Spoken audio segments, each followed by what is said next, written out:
성경 본문 말씀 보겠습니다. 사사기 8장 22절에서 28절까지입니다.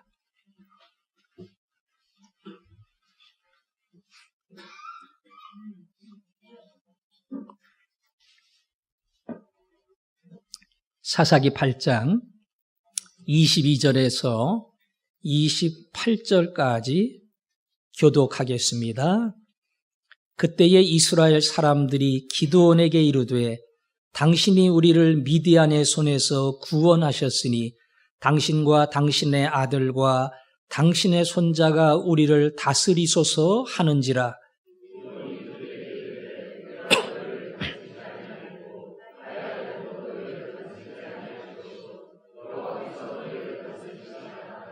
기드온이 또 그들에게 이르되 내가 너희에게 요청할 일이 있으니 너희는 각기 탈취한 귀고리를 내게 줄지니라 하였으니 이는 그들이 이스마엘 사람들이므로 금 귀고리가 있었음이라.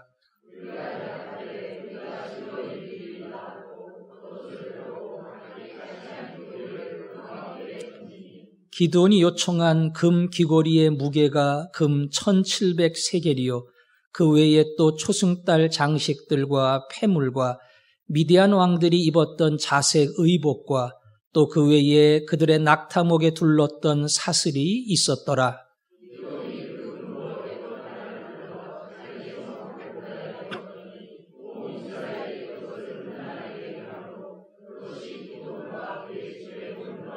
같이 읽습니다.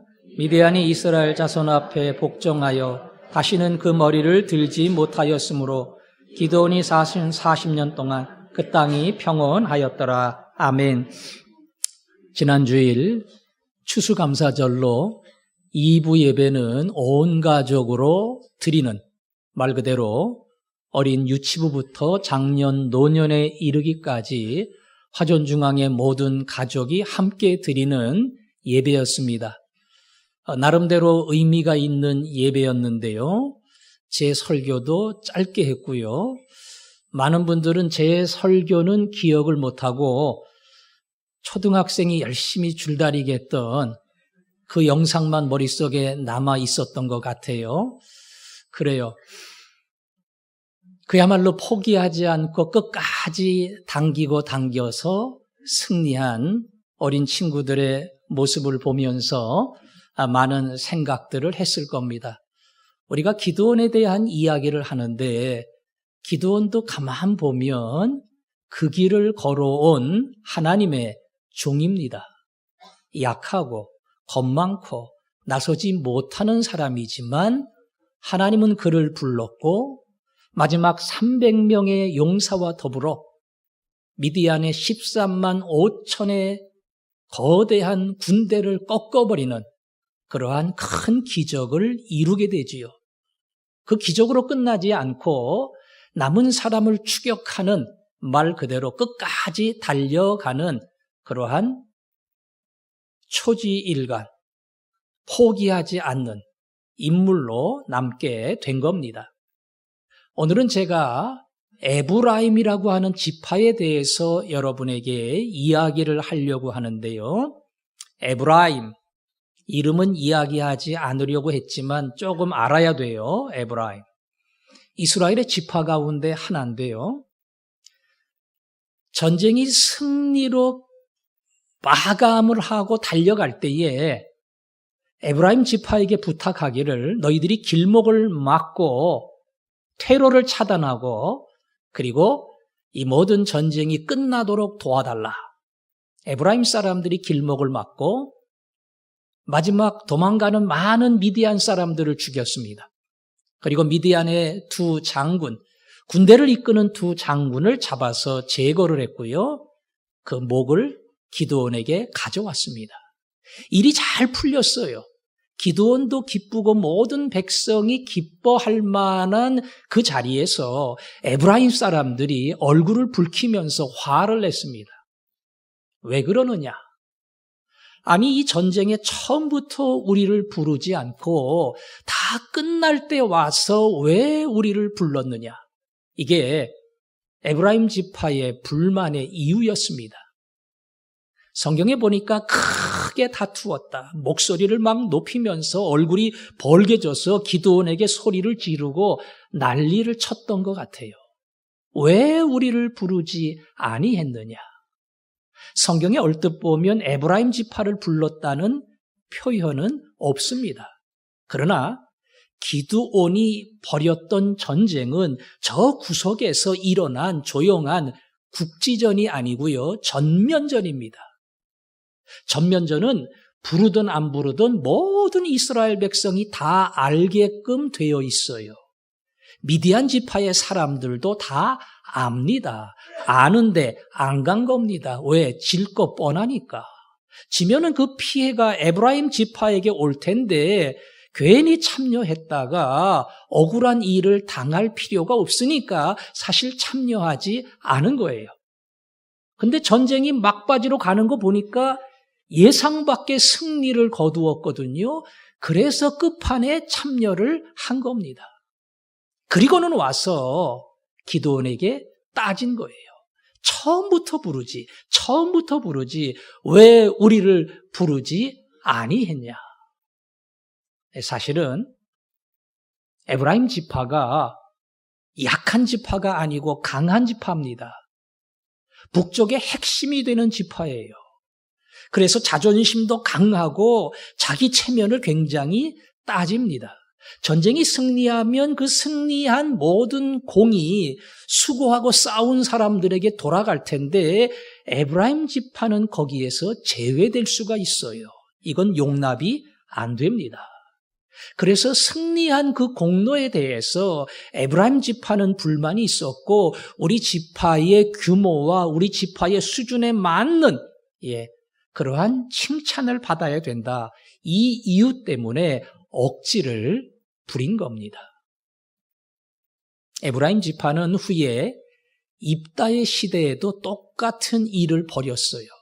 제가 사사기 설교를 하면서 제일 먼저 시작한 사사의 이름이 입다입니다. 그리고 가족 수양회에 가서 누구 얘기했어요?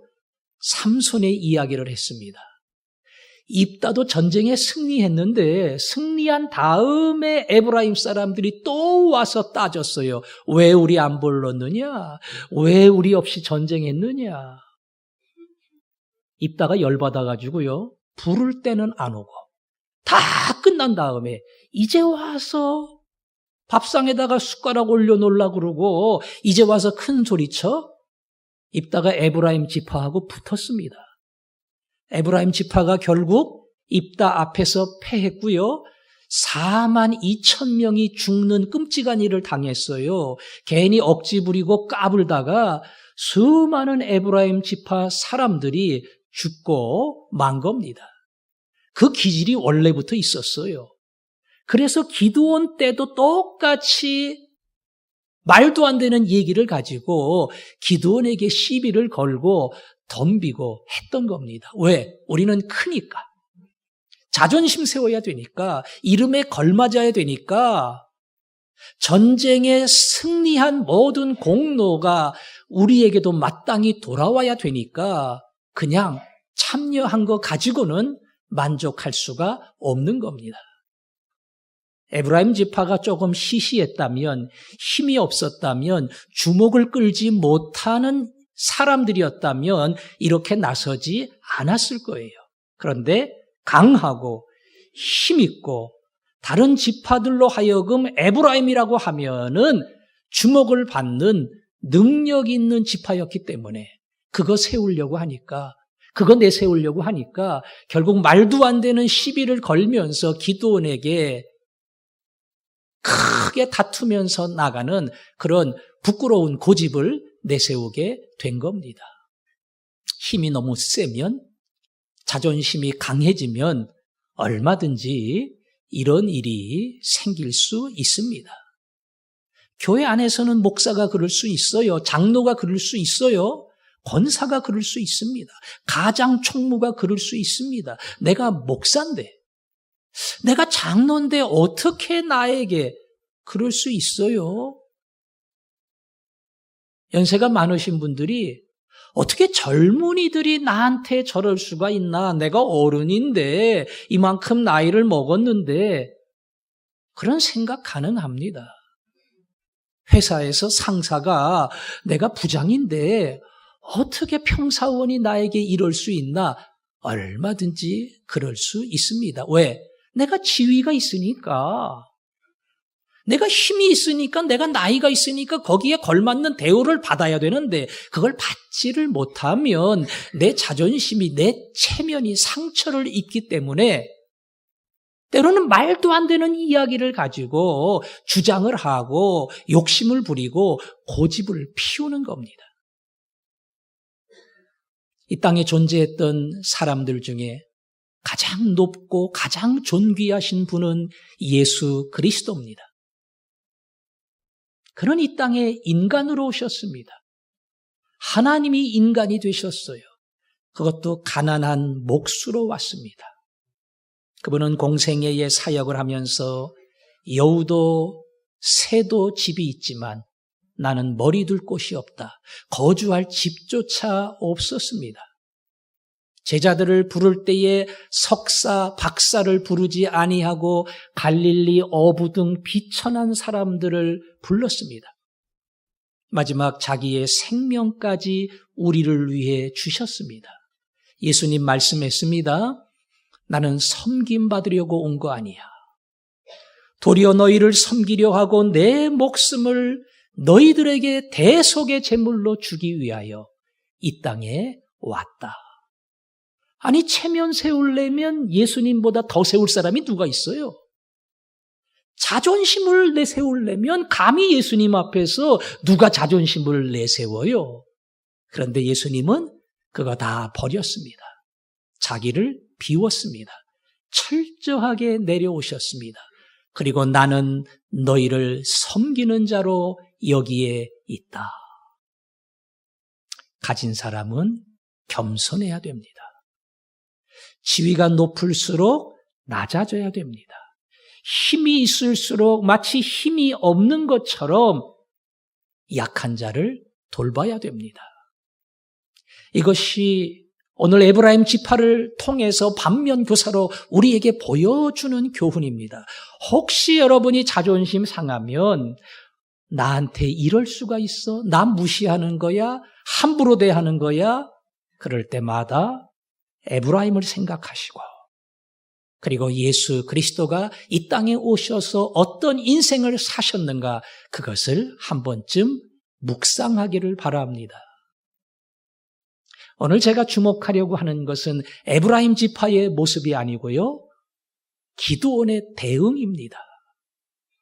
말도 안 되는 거 가지고 억지를 부립니다. 입다는 못 참았어요. 어디 전쟁할 때는 나서지도 않고 슬슬 빼면서 숨다가 다 끝난 다음에 와가지고 큰 소리 치고 안 불렀다고 말도 안 되는 주장을 해? 입다는 그 모습에 참을 수가 없었어요. 기드온도 마찬가지입니다.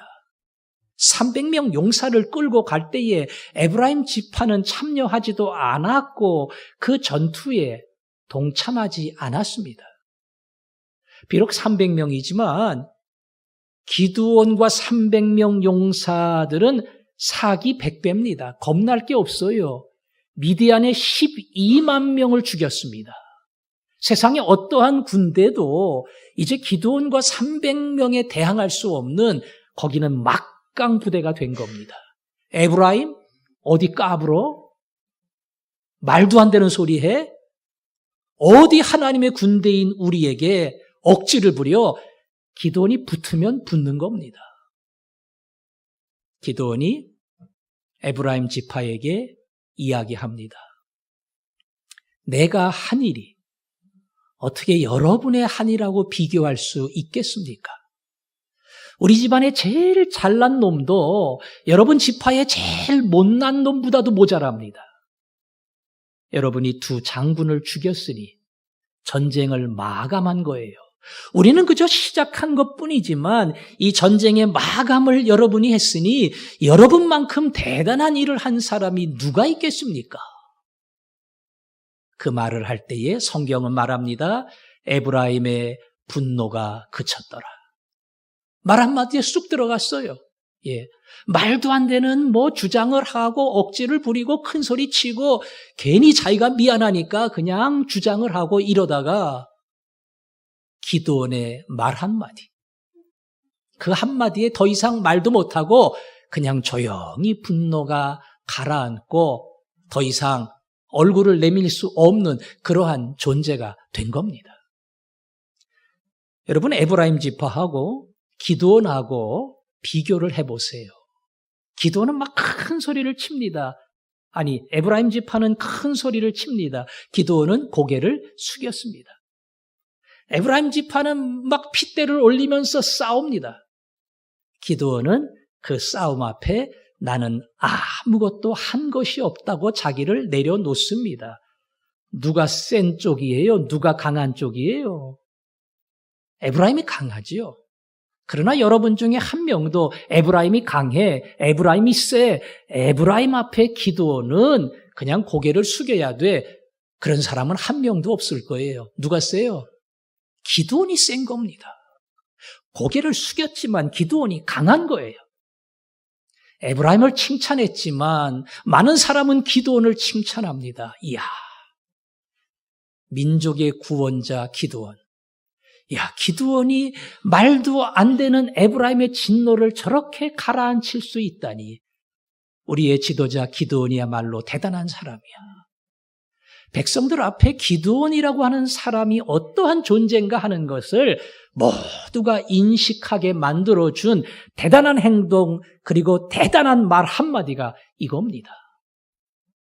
기드온은 그만큼 성숙한 사람, 통이 큰 사람, 여유가 있는 사람, 그런 사람으로 성장을 한 겁니다. 예전에 우리 예배당과 마당을 열심히 청소하던 나이가 많으신 집사님 계셨어요. 다른 분들이 말합니다. 젊은 사람들 많은데 왜 노인 양반이 이걸 청소하고 하느라고 다른 사람들 불편하게 하느냐. 그분이 대답하기를 젊은 사람들 바쁘잖아. 시간 많은 내가 해야지. 바쁜 젊은 사람 시키겠어? 예. 아니 왜 젊은 사람 시키냐고 하는 그 불만 섞인 말에 같이 호응할 수도 있고요. 화를 낼 수도 있어요. 알았다고. 예. 근데 그분은 그런 면에서 여유가 있었어요. 바쁘잖아. 내가 해야지. 하는 거 즐거우니까. 여러분, 사람이 성숙하면, 사람이 커지면 여유가 생기고요. 상대방이 아무리 성을 내고 화를 내도 그거를 수용할 수 있는 마음이 넓어져요. 그게 큰 사람이고 그게 기드온입니다. 저는 우리 교회를 이끌어가는 교회의 일꾼들이 오늘 기드온과 같이 마음이 넓고 상대방의 모든 요구를 때로는 억지를 품고 수용할 수 있는 그런 인물이 되기를 원합니다. 사실은 여러분 모두가 그런 사람 돼야 됩니다. 아니 별것도 아닌 거 가지고 싸워요. 아무것도 아닌데 중요한 것도 아닌데 얼굴을 붉혀가며 오늘 에브라임 지파처럼 핏대를 올리며 싸우는 부끄러운 거지요. 예수를 믿으면 믿은 만큼 성숙해야 됩니다. 믿은 만큼 자꾸 넓어져야 됩니다. 그리고 어떠한 사람, 어떠한 요구, 어떠한 상황에서도 그것을 수용할 수 있는 깊이와 넓이가 있어야 돼요. 그게 신앙의 깊이고 신앙의 넓이입니다. 하나님께서 여러분들에게 그 정도의 수준으로, 그 정도의 자리로 계속 이끌어 가시고, 아니 저분은 뭐라고 이야기를 하기만 하면, 뭘 따지려고 하면 한두 마디로 끝내. 아니 내가 모자라서 그래. 내가 몰라서 그래. 내가 시원찮아서 그래. 다음번에 잘할게. 항상 더 낮추어서 자기를 이야기하니까 뭘 따질 것도 없고 더 이상 할 말이 없어. 그게 지혜고 그게 인격입니다. 하나님께서 여러분에게 그런 지혜를 주시고 그런 넓은 마음을 주시고 어디를 가서 무슨 다툼이 있든 간에 그것을 다 수용하고 끌어안을 수 있는 그런 스펀지와 같은 그런 마음, 그런 은혜를 여러분에게 주시기를 바랍니다. 기도원의 또 하나 위대한 것은 오늘 본문에 있습니다. 기도원은 막판까지 쫓아갔습니다. 도망간 사람이 15,000명이에요. 300명이 쫓아갑니다. 15,000명은 패잔병이에요. 그래도 300명이 쫓아가니까 숫자적으로는 안 되는 거지요. 50대 1이니까. 근데 도망가는 사람들은 몇 명이 쫓아오는지도 몰라요. 패잔병이라서 용기가 바닥이에요. 그냥 멀리 도망가서 안심하고 있을 때 300명의 부대가 끝까지 추격했습니다. 기습을 했습니다. 박살을 냈습니다. 그리고 두 왕을 사로잡아서 죽였습니다. 전쟁 끝났어요. 그리고 다시 이스라엘 땅으로 돌아올 때에 온 백성이 기드온에게 박수를 보냈습니다. 당신이 아니면 미디안의 압제로부터 우리는 해방될 수가 없었는데 당신이야말로 이 민족을 살렸다. 그리고 온 백성이 제안하기를 당신이 우리의 왕이 되어 주십시오. 당신뿐 아니라 당신의 아들이, 당신의 손자가, 당신의 집안이 우리를 다스려 주십시오. 이렇게 온 백성이 마음을 모아서 기드온에게 제안을 했어요. 기드온이 큰 공 세웠지요? 민족 살렸지요? 예. 분위기 보니까 괜찮지요? 내가 이거 왕의 자리에 은근히 올라가도 반대할 사람 없을 것 같은데 그런 유혹을 받을 수가 있어요. 그런데 그렇게 하지 않았습니다. 오히려 거꾸로 백성들이 다 뜻을 모아서 기드온에게 당신이 왕이 되어 주십시오.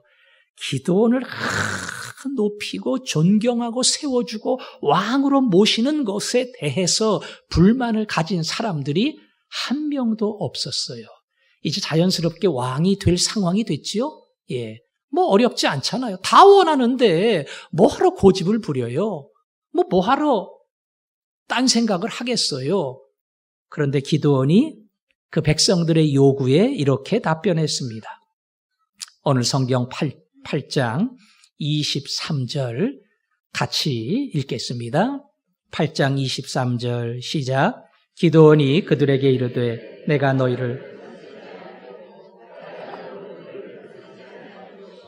여호와께서 너희를 다스리시리라 하니라. 아멘. 내가 여러분들을 다스리지 않을 것이다. 물론 내 아들도 여러분을 다스리지 아니할 것이다. 누가 여러분을 다스린다고요? 여호와께서 너희를 다스리시리라.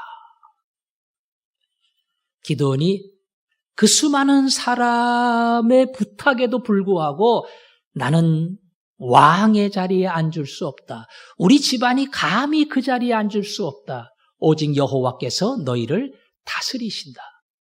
대단한 대답을 했습니다. 그런데 이건 대단한 대답이 아니에요. 따져보면 그냥 아주 양심적인 대답일 뿐이에요. 기드온은 겁 있는 사람이라 그랬죠. 밖에 나가서 타작을 못하고 숨어서 포도주 틀에다가 그냥 조금씩 타작하던 사람이에요. 바알과 아세라 다 때려 부셔라. 그것도 밤에 가서 몰래 했어요. 백성을 구원하고 미디안과 대항해 싸우라. 저 자신 없어요. 하나님 함께 한다는 증거 좀 보여주세요. 이러고 계속 하나님께 묻고 증거를 받았던 사람이에요. 하나님이 미디안과 전쟁이 벌어지기 전에 기드온이 모았던 용사는 32,000이지만 줄여라 300명까지 줄였잖아요. 줄인 이유 뭐라고요? 너희들 군사 그 숫자 가지고 이긴 거 아니야. 300명은 도저히 이길 수 없는 숫자지만 이긴다? 그때 내 힘으로 이긴 줄을 알게 되리라. 하나님이 이 전쟁의 승리가 기드온에게 있는 게 아니고 이스라엘 백성의 숫자에 있는 게 아니고 전적인 하나님의 은혜와 능력에 있다는 것. 이걸 기드온에게 강조했습니다. 기드온은 하나님의 간섭으로 300명으로 대승을 거두는 그런 놀라운 역사의 주인공이 됐어요. 기드온이 그걸 너무나 잘 알아요. 근데 어딜 감히 내가 잘했으니까, 내가 승리했으니까, 그래 여러분 말대로 내가 왕이 되어 여러분을 다스리겠다. 어디 이런 말을 합니까?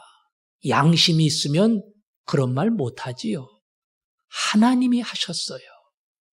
기드온은 반 억지로 끌려간 거예요. 안 하려고 했는데 하나님이 하라고 그러니까 밀려가지고 그러고 가다가 승리를 경험한 것뿐입니다.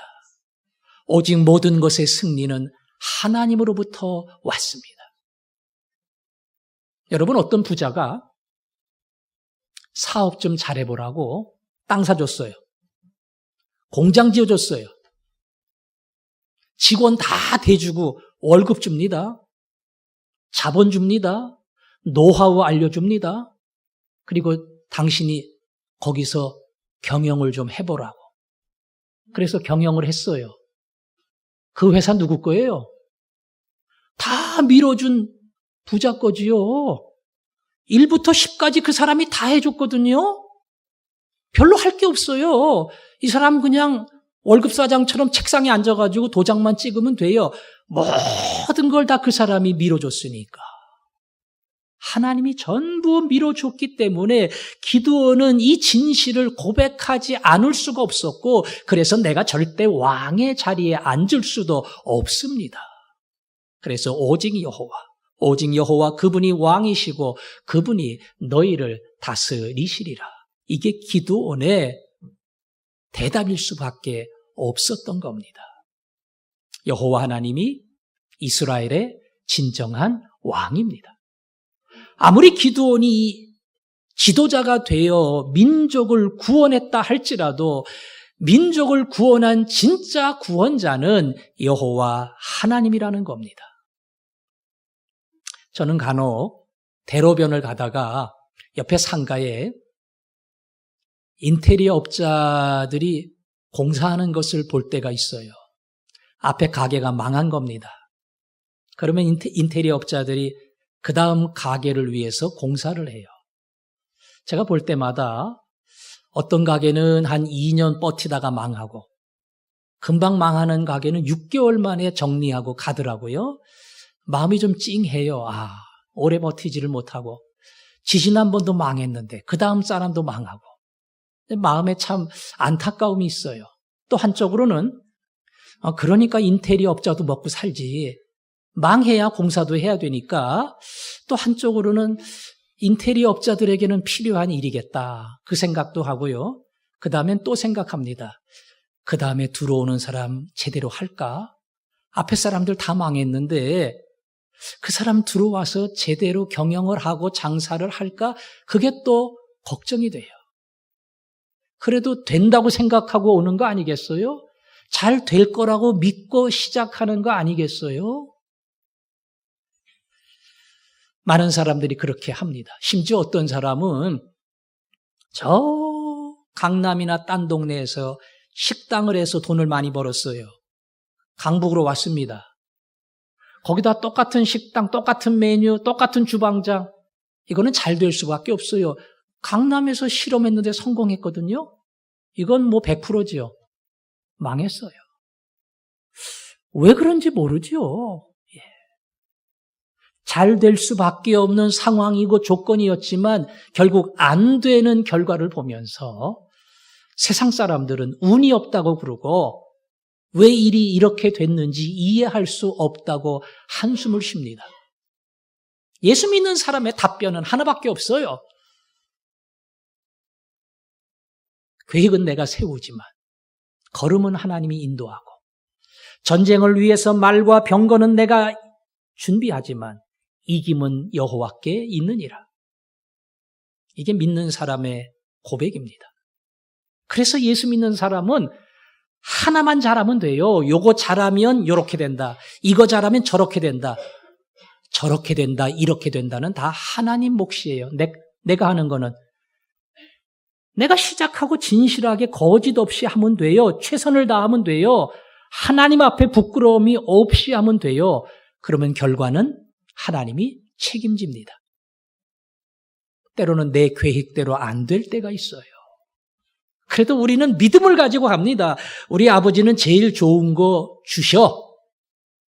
잘 되든 안 되든 간에 내가 진실하게 하면 제일 좋은 거 주셔. 혹시 안 되면 그게 좋은 거야. 망하면 그게 좋은 거야. 10년 후에 나는 그렇게 간증할 거야. 그때 하나님이 나를 망하게 하지 않았다면, 그때 하나님이 내 가게를 닫게 하지 않았다면 난 더 크게 망했을 거야. 아, 그게 하나님의 은혜였구나. 예수 믿는 사람은 내 뜻대로 안 될 때에, 힘들고 어려울 때에 그걸 통해서 진짜 결정권자는 하나님이라고 하는 사실을 인정하고 받아들이고 고백하게 됩니다. 실패와 아픔 속에서 우리의 기대대로 되지 않을 때에 여러분이 겸손히 그러나 철저하게 하나님이 주인입니다. 하나님이 결정합니다. 하나님이 마감 도장을 찍습니다. 그리고 그 하나님이 내 아버지임을 믿습니다.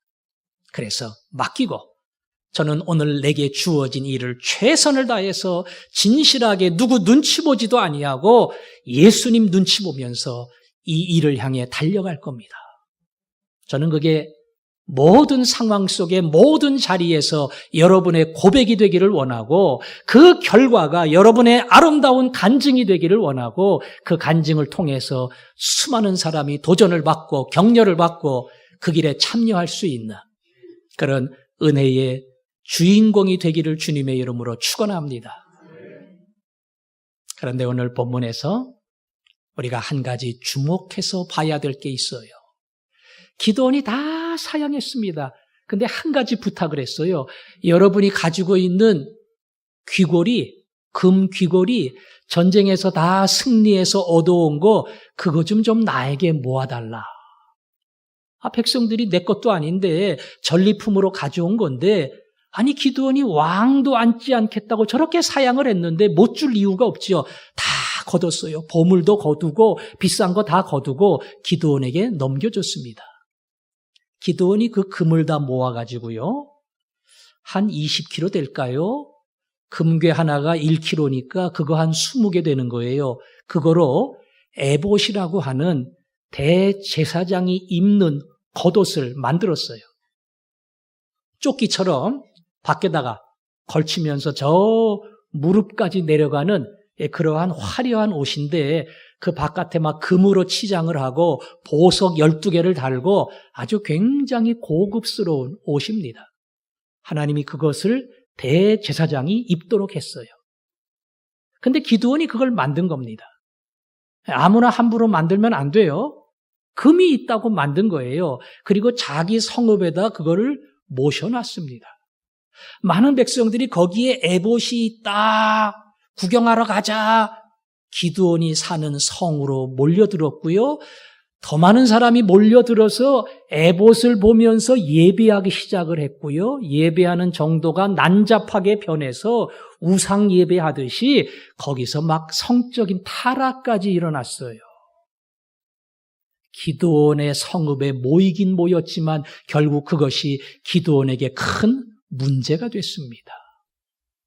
보석을 모아서 에봇을 만들었다. 무슨 의도인지는 모르겠지만 나중에 그것이 기드온에게 큰 문제와 고통이 되었다는 겁니다. 또 하나, 기드온은 아내가 많았다 그랬어요. 아들이 70명. 아들이 70명이니까 딸도 한 70명 되겠죠? 첩까지 있어요. 140명 아마 애들 다 기억 못할걸요? 이름은 뭐 기억도 못할 것이고 얼굴은 기억이나 하나 모르겠어요. 왜 기드온이 이렇게 많은 여자를 아내로 거느릴 수 있었을까요? 권력이 있기 때문에, 더 나아가 돈이 있기 때문에. 힘없는 사람은 장가도 못 가요. 힘이 있기 때문에 더 많은 여자를 얻을 수 있고 더 많은 자식을 낳을 수가 있었던 겁니다. 첩이 낳은 자식 이름이 하나 적혀 있는데 아비멜렉이에요. 아비멜렉이라는 이름은 뜻을 해석을 하면 내 아버지는 왕이다 이런 뜻입니다. 은근히 거기다가 자기가 왕으로 추대됐다고 하는 그런 과거의 명성을 이름 속에 넣어놨어요. 이 두 가지 사건을 가만히 보면서 기드온이 분명히 왕의 자리를 사양했습니다. 여호와 하나님이 왕이라는 것을 인정을 했어요. 그러고는 돌아서서 사람들에게 보석을 요구했고요. 에봇을 만들었고요. 자기 성읍으로 모이게 했고요. 결국 많은 사람들이 모여서 역시 기드온 하면서 관심을 받고 집중하게 만들고 칭찬을 듣고 하는, 실은 그 자리를 놓치려 하지 않았던 겁니다. 자식을 많이 낳아서 그게 재산이에요. 그게 힘입니다. 심지어는 첩도 자식을 낳았어요. 나중에 기드온이 죽은 다음에 그 첩의 자식이 기드온이 낳은 70명 아들을 한 바위에서 한 놈 한 놈 다 죽였어요. 예. 끔찍한 일이 벌어졌습니다. 기드온은 자기 딴에는 뭔가 잃어버리고 싶지 않아서 좀 끌어당기려고 하고 자기 과시를 하고 싶고 계속 존경을 받고 싶어 하는 그런 속셈이 있었는데 결국 그게 그의 집안에 문제가 되고 올무가 되고 그리고 훗날 자식들에게 큰 비극을 안겨줬던 겁니다. 기드온은 대단한 사람이에요. 그거를 부인하면 안 됩니다. 겸손한 사람이에요. 그럼에도 불구하고 기드온의 내면에서는 그 인간의 본성, 욕심, 이걸 부인할 수가 없었습니다. 여러분, 이게 인간의 한계입니다. 겸손해요. 거절해요. 난 그런 사람 아니야. 난 그 정도 수준도 아니야. 다 사양을 합니다. 그럼에도 불구하고 인간의 내면 속에는 이런 본성이 있어요. 성경의 위대한 인물 중에 그 부끄러운 모습이 하나도 없는 그런 사람은 아무도 없어요. 믿음의 조상 아브라함은 자기 아내를 누이 동생이라 속이며 목숨을 건진 사람입니다. 모세는 이스라엘 백성들이 막 물 달라고 불평하니까 하나님의 지시를 받아서 바위를 쳐서 물을 낸 사람이에요. 그 바위 치란 소리 안 했어요. 명령하라 그랬지. 근데 막 짜증을 내면서 그렇게 불평을 하고 그렇게 한숨을 쉬냐 그냥 막 화를 내면서 바위를 치다가 나중에 가나안 땅에도 못 들어갔어요. 다윗 아시죠? 남의 아내 빼앗았어요. 그 남편 죽였습니다. 아주 말도 안 되는 일을 했어요. 요즘 법으로도 다윗은 무기징역 아니면 사형이에요. 예. 그 사람들이 다 성경에 하나님께 쓰임받은 사람으로 나왔고요. 기드온 역시 이 본성과 이 한계를 가지고 있음에도 불구하고 하나님은 그를 썼습니다. 오늘 기드온의 모습은 우리를 비추어 줍니다. 나라고 하는 사람의 한계가 무엇인지, 그리고 내 속에 진실한 모습이 무엇인지 그것을 보게 만들어 줍니다. 사람들 앞에 우리는 겸손할 수 있습니다. 사람들 앞에서 우리는 칭찬을 듣고 존경을 받을 수 있습니다. 야, 아무개 같은 사람이 없어. 그 사람은 참 훌륭해. 그 사람은 참 진실해. 거짓이 없어. 맞는 말이에요. 그러나 내 내면을 들여다보면 남이 모르는 욕심이 있습니다. 고집이 있습니다. 때로는 시기와 질투가 있고 악한 생각이 일어나기도 합니다. 이게 우리의 한계고 우리의 수준이고 우리의 본질이에요. 이걸 모르는 사람은 정말 미련한 자입니다. 하나님, 제 수준이 이렇습니다. 사람들은 다 나를 존경하고 나를 인정하지만 이게 제 한계고 이게 실제적 제 인생의 점수입니다. 우리는 그것을 하나님 앞에 겸손히 내려놔야 돼요. 그리고 방법은 하나입니다. 하나님 은혜를 주옵소서. 주님의 사랑으로 내 가슴을 만져주지 아니하시면 나는 메말라 버립니다. 내 본성 나옵니다. 제 성질 나옵니다. 제 마음속에 숨겨졌던 악한 기질들이 나옵니다. 주의 사랑으로 내 마음을 녹여주시고 주님의 사랑으로 내 모든 어리석은 것들을 덮어주시고 그 사랑에 감동되어 나도 예수님처럼 사랑하게 해 주옵소서. 그게 우리가 할 수 있는 기도고 우리가 갈 수 있는 길입니다. 오늘 여러분에게 그러한 기도가 있기를 원합니다. 오늘 여러분에게 그러한 소원이 있기를 원합니다. 그리고 그 소원을 가지고 겸손히 나아갈 때에 약하지만 또 넘어지지만 그럼에도 불구하고 하나님이 우리를 붙드시고 끝까지 우리를 사용해 주시는 놀라운 은혜의 역사가 여러분을 통해서 일어날 줄로 믿습니다. 하나님은 그 사랑으로, 주님은 그 사랑으로 우리를 찾아오십니다. 사랑의 주님이 날 사랑하시네. 사랑의 주님이 날 사랑하시네. 내 모습 이대로 받으셨네. 그래요.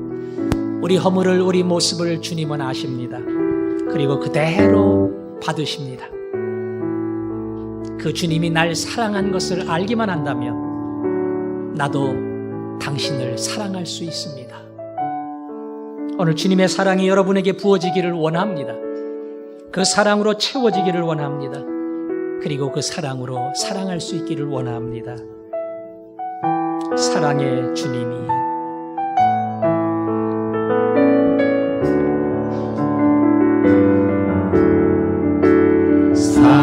사랑의 주님이 날 사랑하시네.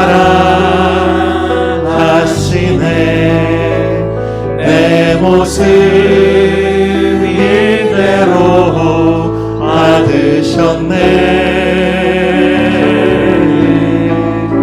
사랑의 주님이 날 사랑하시듯 나도 너를 사랑하며 섬기리. 사랑의